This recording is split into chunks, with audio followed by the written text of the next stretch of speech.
From time to time, most of us need a new stimulus, fresh ideas, or a new perspective to spark creativity or innovation, or simply to clear the mind to develop a new strategic vision. At Mind Resources, we specialise in brain food, learning resources that provide a stimulus to creativity, innovation, skill enhancement, and behavioural change. Thank you for having chosen one of our programs. I hope you enjoy it.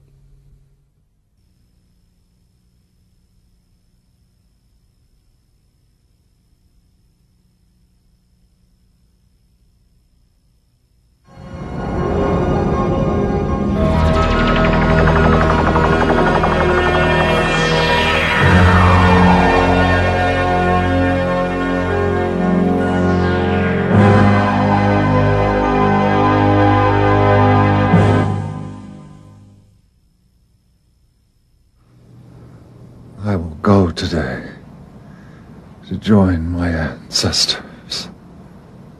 Promise me one thing. Anything, Andy? Teach the world gung-ho. Too many spirits die at the office door. I will, Andy. Gung-ho, friend. Gung-ho. Gung-ho had been our special greeting for many years. This one was to be our last. I was thinking about how to fulfill my promise to Andy when I recognized Ken Blanchard and Sheldon Bowles. They'd been in town and scheduled a meeting with me to talk about our success at Walton Works. I'm sorry I missed our meeting earlier. It's been a bad day. Excuse me for bothering you, but I need your help. Oh, will you join us? Oh, thank you. Today you're part of fulfilling Peggy's promise to Andy Longclaw. You're about to see the story that Peggy told us. We're honored to be part of the gung-ho story. May your spirit come alive at your office door. Our story begins some years earlier. It's one of the greatest business turnaround stories ever. An idea called gung-ho.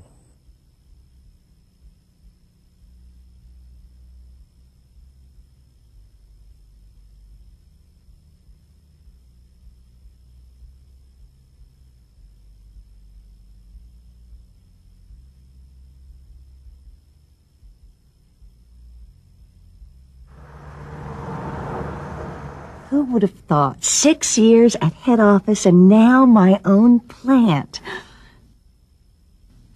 That excitement lasted exactly 1 hour. This place was in major trouble, and so was I. Are these numbers correct? Out of 32 plants in the entire system, we're number 32? Well, we were 31 last quarter. Apparently, the only thing functioning around here is the finishing department. In fact, according to this, it's the best department in the entire system. Maybe by the numbers, but if I were you, I would seriously consider making some changes around there, starting with the guy that runs it. Really? Who's that? Andy Longclaw. He is nothing but a headache. One of these hot-headed Indian types.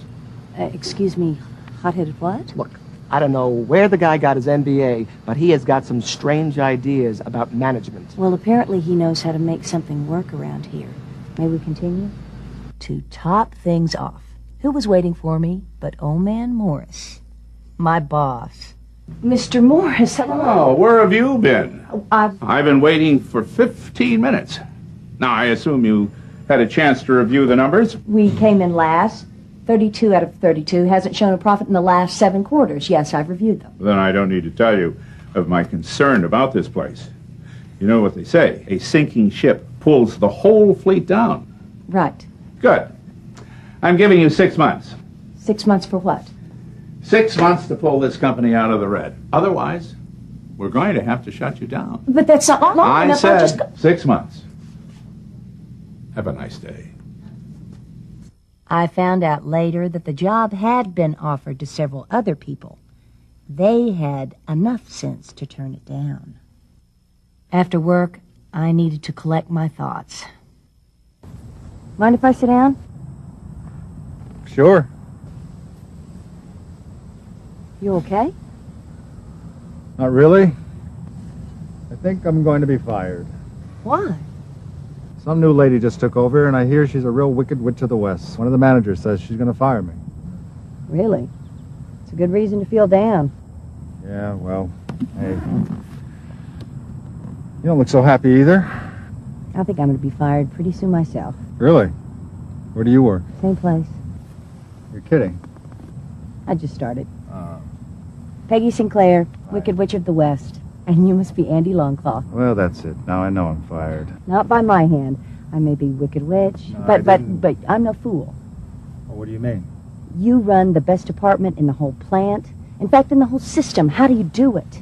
Gung-ho. Gung-ho. Yeah, everybody in our department is gung-ho. It means working together. I learned it from my grandfather. Can you teach me? Are you kidding me? The only thing I'm sure of is this place is in serious trouble. If you have an Yeah. answer, I want to hear it. Well, maybe, but gung-ho isn't a quick fix. It took me 5 years to gung-ho my department. I know, but if it keeps this plant open, I want to know. All right. Let's try. At least we'll be able to say we did our best. Okay, so what's gung-ho? Spirit of the squirrel, way of the beaver, and gift of the goose. Huh? The 3 steps to gung-ho. We'll start with spirit of the squirrel. Meet me tomorrow after work. I'll show you then. Okay, Gung-ho, friend. gung-ho. I was a bit skeptical. So the next morning, I went in early to check out Andy's finishing department for myself. Wow. Can I help you? Yes, I'm Peggy Sinclair, the new plant manager. Oh, welcome to the finishing department, Miss Sinclair. I'm Bill Buckley. Nice to meet you. My pleasure. Would you like me to show you around? Please. So different from the rest of the plant. Yes, ma'am. We do things a little differently here. How so? Gung-ho, ma'am. We're all gung-ho. What is gung-ho? Well, that means we choose to enjoy each day and work hard to make it more productive than the last. Sounds good to me. Oh, that it is. Can I show you what I mean? Please. That afternoon, I met with Andy and his motorcycle. Hi there. Here. You'll need to wear this Where are we going? to learn spirit of the squirrel. Don't worry. I'm a very safe driver. If you'd have told me I'd been spending my second day as a plant manager on the back of a motorcycle, I'd have said you were crazy. We're here. Wonderful. My grandfather up me here many years ago. Teach me gung-ho. It's time to discover spirit of the squirrel. You sit here and watch the squirrels. I'll sit under this tree over here and take a nap. A nap? I thought you were going to teach me spirit of the squirrel. Well, not exactly. You're going to learn. I'm going to nap. Tell me what you've learned when I wake up. I wasn't quite sure what squirrels had to tell me, but they were darn hard workers. You learn anything yet? I'm not sure, but if the people at the plant worked anything like these squirrels, the place would be booming. I agree. But the question is, why do these squirrels work so hard? I don't know, because they're motivated. Why? They have a goal. They're motivated because if they don't store up enough food, they won't survive the winter. That's right. They're motivated because their work goes beyond important. It's worthwhile. Spirit of the squirrel is worthwhile work. Worthwhile work motivates squirrels and can motivate people. If you want people to work with spirit of the squirrel, they must first understand why their work is important, why it makes the world a better place. That's a very noble idea, but our plant, it's not like we're saving lives or anything. It's the understanding, not the work itself. Most any job you can name makes the world a better place. Tell me, what's the most meaningless job you've ever had? Washing dishes at my college cafeteria. Dishwashing. Not important. Think of the contribution you made to all those students. One load of bacteria-infected dishes could have wiped out the whole class. Huh. I guess it all depends on how you look at it. One of the surest ways to feel good about yourself is to understand how your work makes a contribution. That's the beginning of Spirit of the Squirrel. Spirit of the Squirrel begins by helping people understand how their work is important. That's first. Second, you need a well-understood and shared common goal.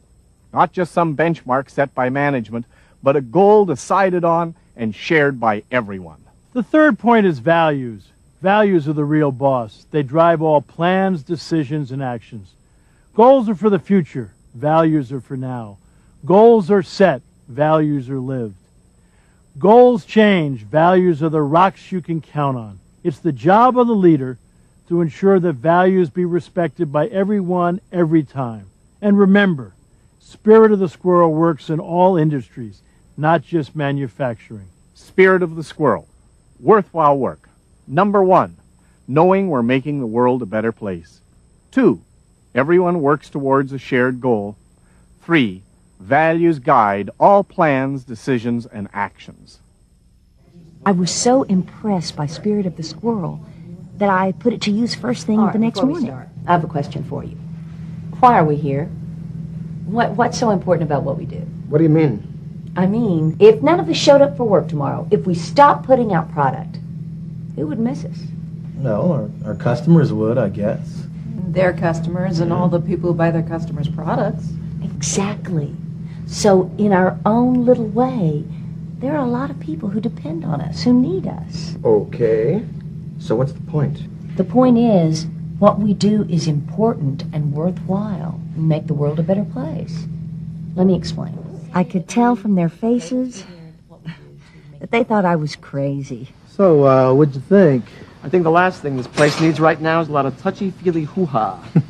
Don't you think it's kind of, uplifting to know that what we do here is important? We make parts for things. Who cares? Well, I think a lot of people would care if they just knew. Watch. How many of you know what we make here at this plant? Stuff. I don't know. Parts mostly. Well, what kind of parts? For farm equipment, I think. No big deal. Well, I think it is a big deal.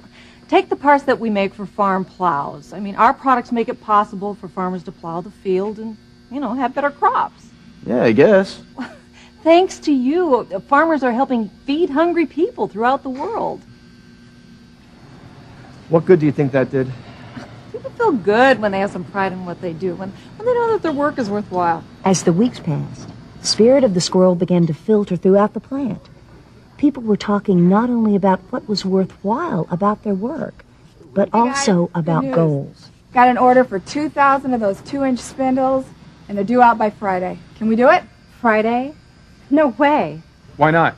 We don't have the materials. Purchasing says they can get it for us by noon. Then we should be able to do it then, right? Okay, tell sales it's no problem. People also started talking about values and what we as a plant should value. Do you remember when Dan came down this morning and asked us about inventory? Don't you think it's time we started treating him with a little respect instead of always giving him a bad time? Look, it's nothing personal. It's just been harmless fun. I think Dan knows that. I don't think it's funny anymore. I think we need to start respecting him. I don't think Dan thinks it's funny. He's just doing his job. Can we start treating not only Dan, but everybody with respect? If we truly trust and respect each other, we need to seek out and listen to each other's opinions. We were making progress. Unfortunately, the clock was ticking. Then I got a call from Old Man Morris. Yes, sir, there has been little improvement. You've just got to give us more time. Forget it. He was sticking hard to his 6-month deadline, which was now just 5 months away. Have a nice day yourself, sir. I tried to impress on Andy the urgency of the situation. Gung-ho isn't a quick fix. But what happens if we run out of time? Then at least we can walk away with our heads held high. Our heads held high, right. So when do I learn the next step? Well, Wave the Beaver comes with the first big rain. And when is that? One moment while I consult the rain spirit. The rain spirit? Willard Scott. Followed by Sandy the Weather Lady.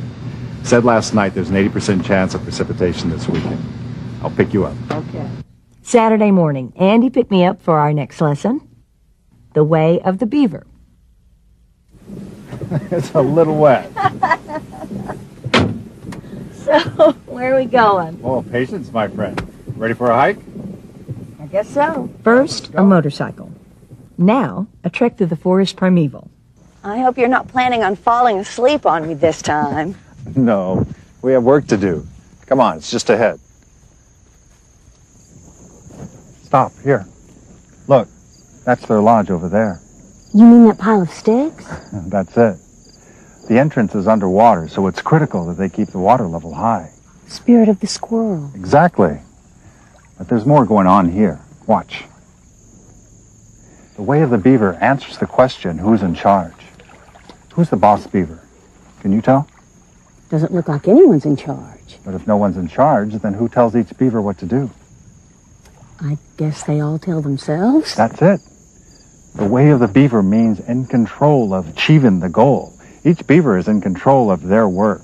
They decide how the work's going to be done without anyone bossing them around. Unlike Walton Works, too. Yes. If everybody has spirit of the squirrel, but management makes people do everything management's way, that organization won't be gung-ho. But don't people need someone to tell them what to do? I mean, you can't expect them to figure it out for themselves. That would be chaos. No, it won't. Not if they understand the goal, and we give them the information and the training they need. Our people lead teams, church groups, and even school boards. These are smart people. The way of the beaver means they don't have to check their brains at the door. When they come to work, they can bring their thoughts, feelings, needs, dreams. What does management do? Managers make sure that everyone shares the same goals and values. They help choose the team and train them. And then once that's done, they have to let the people who do the work do the work. It's management's job to know where the plant's going. It's their team members' job to get them there. Consider another analogy, a sports team. It's the job of the leadership to define the playing field and the rules of the game. The coach decides who plays what position, but the coach has to get off the field so the players can move the ball. The way of the beaver also calls for sharing information so others can make good decisions. Also, you need to assign jobs that fit their abilities, but jobs that can offer a challenge. The way of the beaver, in control of achieving the goal. Number 1, a playing field with clearly marked territory. Number 2, thoughts, feelings, needs, and dreams are respected, listened to, and acted upon. Third, able but challenged. Way of the beaver meant getting managers to give up their most prized possessions, power and control. Since your people know the process better than any of us, what would happen if you let them decide how to meet the goals? Do you think you'd get better results? Well, it makes some sense, but, I don't know. Want to try it? Oh, can you believe this? What is the matter with you guys? How many times do I have to show you how to do this? Sorry, guys. Tell me, if you don't mind me asking, is there any particular reason you do it that way? Well, it keeps our fingers clear. Well, it's faster that way, too. Show me. Well, sure. Look. This way, there's 2 steps. And the other way, there's 3. And on the third one, you can't see your fingers, so you have to go slow to be careful. Maybe you're right. Way of the beaver, Vince. Over the next few weeks, the way of the beaver spread throughout the plant. At every level, I began seeing managers stepping back and letting their people go. On this upcoming project, I'm thinking of having you take over for me on quality control. You're out on the floor more than I am. Makes more sense for you to do it. I think I can handle it. Good. Jerry, I'm thinking of putting you in charge of inventory. What do you think? Are you up for it? Absolutely. We were making progress. Gung-ho, everybody. But I decided it was time for a cold dose of reality. I've got some good news and some bad news. First, the bad news. Unless we can get this plant operating in the black in the next 3 months, head office is going to shut us down. They can't close us down that soon. Now the good news. To keep this plant open, all we have to do is bring it up to par with the rest of the system. How? We're already doing it. Do you know we have the most productive department in the whole system right here? What are you talking about? When's the last time any of you took a tour of the finishing department? Well, like I said, it's kind of a mess. This place is nicer than my office. How'd you pull this off? Well, it took a while. When I first came here, they were miserable, and then I realized that nothing was going to change until I changed. And nothing is going to change at Walton Works until we as managers change. These are last month's sales figures. I thought these were confidential. We have no secrets here. If the team is going to make good decisions and be gung-ho, then they need to know everything pertaining to their work. How are you folks this morning? We're fine, thank you. Everyone's working so hard. Why is that? Andy doesn't tell us how to do our job. That's up to us. Attention, shipping M317 at 1 o'clock. On time and perfect for $12,750. Great job, everybody. Great job.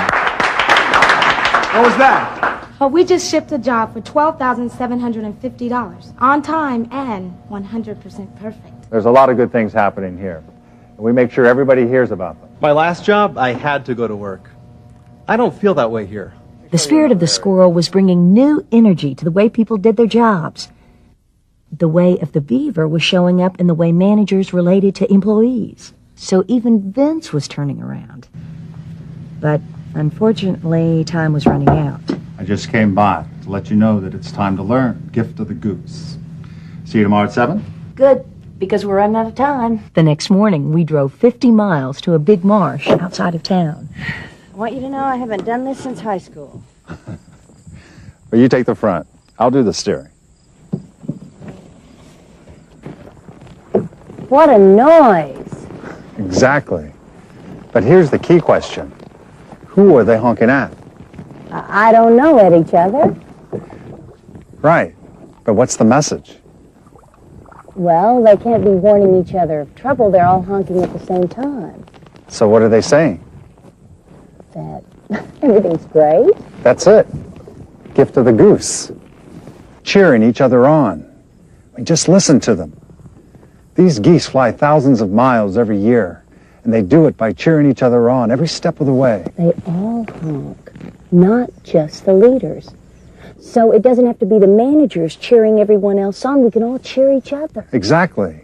Gift of the goose is for everybody, team members and managers. I mean, cheering generates enthusiasm. You're right. It's a point I forgot. Gift of the goose is a spark that lights the fire. The spirit of the squirrel, worthwhile work, and way of the beaver, in control of achieving the goal, come first. The three together is what a mission is all about. Think about a basketball game where no one keeps score and the fans don't cheer. Pretty bleak, huh? Players need the enthusiasm of the crowd to keep them going, and people on the job are no different. Remember, the best cheers need to be true. T-R-U-E. Timely, responsive, unconditional, and enthusiastic. But what do you do if there's nothing to cheer about? First, you have to practice seeing the positive. That's tough to do if you believe your job is to look for things people are doing wrong. Second, you can always encourage team members. And that's a powerful cheer. It sends a message. You're good. I know you can do it. At a game, the crowd doesn't sit quietly in the stands until the team scores. They're cheering their team on all the time. Don't wait until your goals are met to start cheering people on in your organization. Cheer the progress, not just the results, and keep cheering the whole game. When giving cheers, remember the formula E equals MC squared. Enthusiasm equals mission times cash and congratulations. First comes payment for a job well done, then the congratulations. Gift of the goose, cheering others on. 1. Active or passive congratulations must be true. T-R-U-E. 2. No score, no game, and cheer the progress. 3. E equals MC squared. Enthusiasm equals mission times cash and congratulations. Gift of the goose caught on. Before long, we were all cheering each other on. Of course, there are always a few that change slowly. Listen, Vince, you make an important contribution around here. Nobody knows the nuts and bolts better than you do. I appreciate you saying that. And I can't tell you exactly how to do your job. You've been here for years. You know your people far better than I do. True. And I know I can trust you to be honest with me. Thank you. So will you do something for me? Will you look around this plant and see if gung-ho is changing things? And if it is, ask yourself, what's different? A manager can do more than push his teammates. He can motivate them. And you can too. That is all very well and good, but you know as well as I do it is going to take more than a few happy people to move this place into the black. Maybe Vince was right. But gung-ho was working. Progress was just slow. Then one day I got the news I'd been waiting for. Good news. Look at these. Great, the numbers are turning. Wait till I tell Andy. Unfortunately, though, old man Morris wasn't as impressed. Peggy Sinclair, why aren't you up in your office where you belong? Mr. Morris, what a pleasant surprise. I saw your profit report from last month. And? Don't think that pathetic few dollars you made is going to change my mind. But, sir, you said if we could push this place into the black, that you... I'd hardly call this little piece of number juggling in the black. From where I stand, this place is still a sinking ship. But, sir... Give me one good reason why I shouldn't close this place down. I'll give you 3. And if you allow me to continue doing them for the next 3 years, you'll need a wheelbarrow to cart the money out of this place. They're simple. We've learned that what we do is worthwhile. It makes a difference. We understand and share our goals, and we let values guide our plans, decisions, and actions. Very noble. But the fact is, this place is hardly breaking even. Right now, I don't see a wheelbarrow in your future. What are you doing to change that? Our managers have stopped telling their people what to do and allow the team members to use their own knowledge and talent. And we're telling our team members when they do a good job. We both want that. It's motivating and it works. And beside, Mr. Morris, you made us a deal.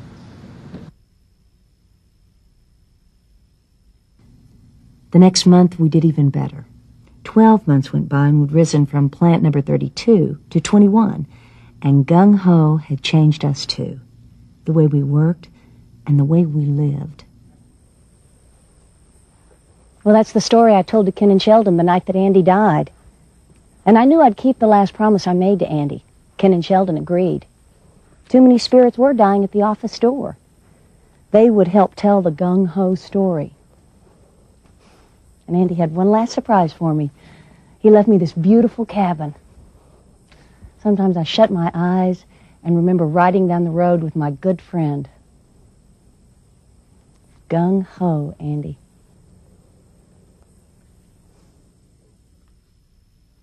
Spirit of the squirrel, worthwhile work. It's discovering why your work is important, developing shared goals, and insisting that values guide everything you do. And the way of the beaver. Team members in control of achieving the goal. Managers defining the field, but then getting off the field and letting their team members score. Finally, the gift of the goose. Cheering each other on. Looking for the positive.